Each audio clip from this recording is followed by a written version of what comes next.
Hello students, let's start. तो बेटा last class में हम लोगों ने स्टडी किया था कि जो एलिवेशन इन बॉइलिंग पॉइंट है that is delta T B. ठीक है, तो elevation in boiling point delta T B is directly proportional to the molality of the solution. Okay, तो यहाँ पे हमने ये प्रोपोर्शनलिटी को हटाकर उसकी जगह पे प्रोपोर्शनलिटी कांस्टेंट यूज़ किया था। ठीक है, तो प्रोपोर्शनलिटी कांस्टेंट क्या है यहाँ पर? के बी। तो के बी क्या हमारे पास, या ये जो हमने फॉर्मूला यहाँ पर लिखा है कि delta T B is equal to K B into molality. तो सिंबल्स को पहले थोड़ा स्टडी कर लेते हैं। ठीक है, लास्ट क्लास में ऑलरेडी हमने ये स्टडी किया हुआ पार्ट फर्स्ट में कि what is delta T B, elevation in boiling point, this is delta T B.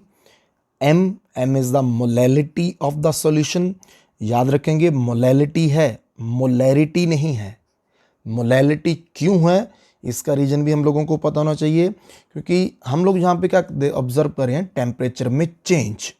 तो मोलैलिटी जो है वो टेम्परेचर के साथ चेंज नहीं होती है, क्योंकि इसमें हम लोग वेट यूज़ करते हैं। तो वेट टेम्परेचर के चेंज के साथ वेट चेंज नहीं होता है, बट मोलैरिटी में कैपिटल एम जो है वो उसमें हम लोग यूज़ करते हैं वॉल्यूम।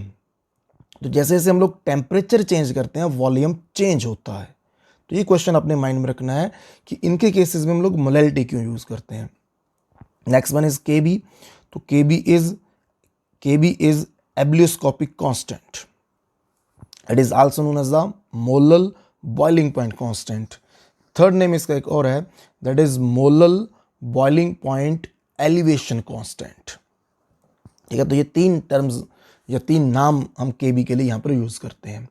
बट फिर भी अगर हम लोगों को के बी फाइंड करना हो किसी भी केस में, ठीक है, कि पर्टिकुलर सॉल्वेंट है, उस पर्टिकुलर सॉल्वेंट के लिए हमारे पास यहाँ पे के बी क्या होगा। ठीक है, तो कैसे फाइंड करेंगे?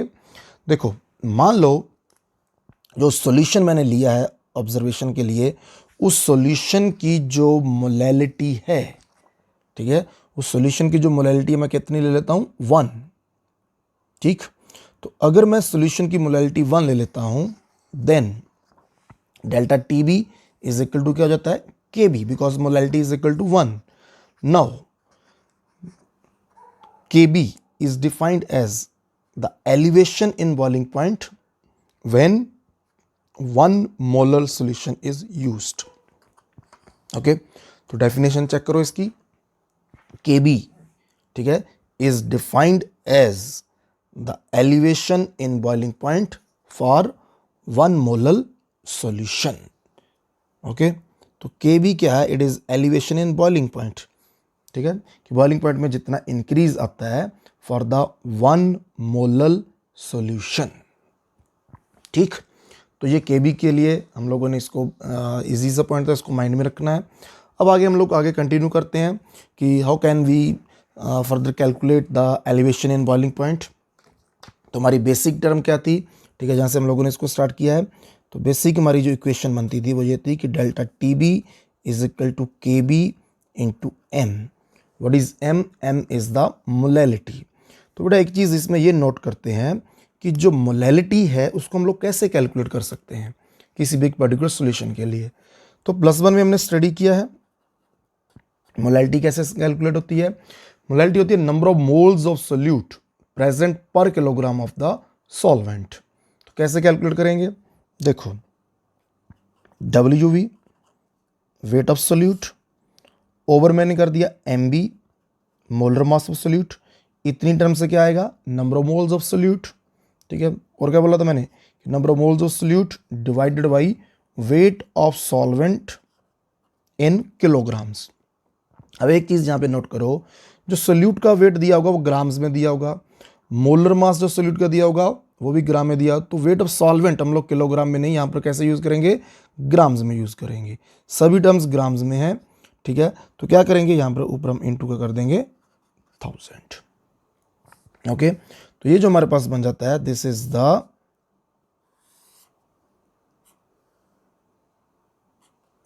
Formula for molality. अब इस मोलैलिटी के फॉर्मूले को हम लोग यहाँ पे अप्लाई कर देंगे। ठीक है, तो elevation in boiling point that is delta T B क्या बन जाता है? चेक करो, delta T B is equal to KB into WV into 1000, ठीक है, ऐसे मल्टीप्लाई का साइन बना लो, divided by molar mass of solute into weight of solvent.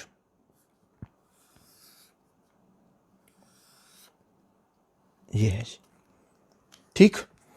अब इसमें भी बेटा बहुत इजी सा काम है, ठीक है, कि फॉर्मूला हम लोगों के बिल्कुल टिप्स पे हो जाएगा। दो फॉर्मूले हम लोगों ने यहाँ पे देख लिए। एक फॉर्मूला हमारी प्रीवियस वीडियो पार्ट 1 में दिया हुआ है, ठीक है, वो आप लोगों ने ऑलरेडी किया हुआ। कौन सा फॉर्मूला है कि डेल्टा TB, यहाँ साइड में लिख रहा हूँ, आप लोगों ने पढ़ा हुआ already, delta TB is equal to TB minus T0B। तो ये तीन फॉर्मूलाज जो हैं, ठीक है, वो आप लोगों के बिल्कुल टिप्स पर हो जाने चाहिए, ठीक है। कहीं पर भी आप लोग जो है वो एलिवेशन इन बॉइलिंग पॉइंट का कोई भी न्यूमेरिकल सॉल्व कर रहे हो तो ये तीन फॉर्मूलाज आप लोगों के वहां पर यूज होंगे। इन फॉर्मूलाज में अगेन क्या कह रहा हूं आप लोगों को, न्यूमेरिकल सॉल्व करने से पहले फॉर्मूले में जो हम लोगों ने ये सिंबल लिखा है, किस सिंबल का क्या मीनिंग है, इसकी प्रैक्टिस होना बहुत जरूरी है, ठीक है। तो ये सभी आप लोगों को पता है, ठीक। जैसे डेल्टा TB ऊपर मैं लिख चुका हूं, ठीक है, ये साइड में आप लोगों ने ऑलरेडी नोट किया हुआ इसको, delta TB is elevation in boiling point, ठीक है। Capital M is the molality, KB is the ebullioscopic constant, और यहाँ पे क्या टर्म यूज हुई है, और यहाँ पे जो टर्म यूज हुई है दैट इज WB, ठीक है। बहुत बार ऑलरेडी मैं डिस्कस कर चुका हूँ कि what is WB। WB is the weight of, and B is for solute। MB is the molecular mass, again B is for the solute, molar mass of solute। WA is the weight of solvent। तो बेटा question में इनके wait आपको दिए होंगे, ठीक है। Solute का वेट कौन सा वेट है, जो लेसर अमाउंट में होगा, सॉल्वेंट का वेट जो ज्यादा अमाउंट में होगा। MB मोलर मास सोल्यूट का, तो सोल्यूट का नाम दिया होगा या फॉर्मूला दिया होगा, उस फॉर्मूले से आप लोग क्या कर सकते हो, उसका मॉलिक्यूलर मास कैलकुलेट कर सकते हो। तो ये टर्म्स, ठीक है, हमने क्या करना है, क्वेश्चन को रीड आउट करना है। न्यूमेरिकल सॉल्व करते समय क्वेश्चन को रीड करते हुए हमने ये देखना कि किस किस टर्म का जो वैल्यू हम लोगों को दी हुई है, ठीक है, और जिसकी वैल्यू नहीं दी होगी उसको हम क्वेश्चन में वहां पे फाइंड आउट कर सकते हैं। हाँ, डेल्टा TB नहीं दिया होगा तो क्या दिया होगा, TB दिया होगा, that is the boiling point of solution. T0B boiling point of pure solvent, ये दिया होगा।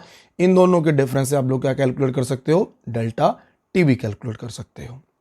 ओके, तो इस तरह से हम लोग जो है इनके फॉर्मूलाज को आगे न्यूमेरिकल्स में अप्लाई करेंगे और वहां पे उसको इजीली सॉल्व कर लेंगे। Okay, thank you.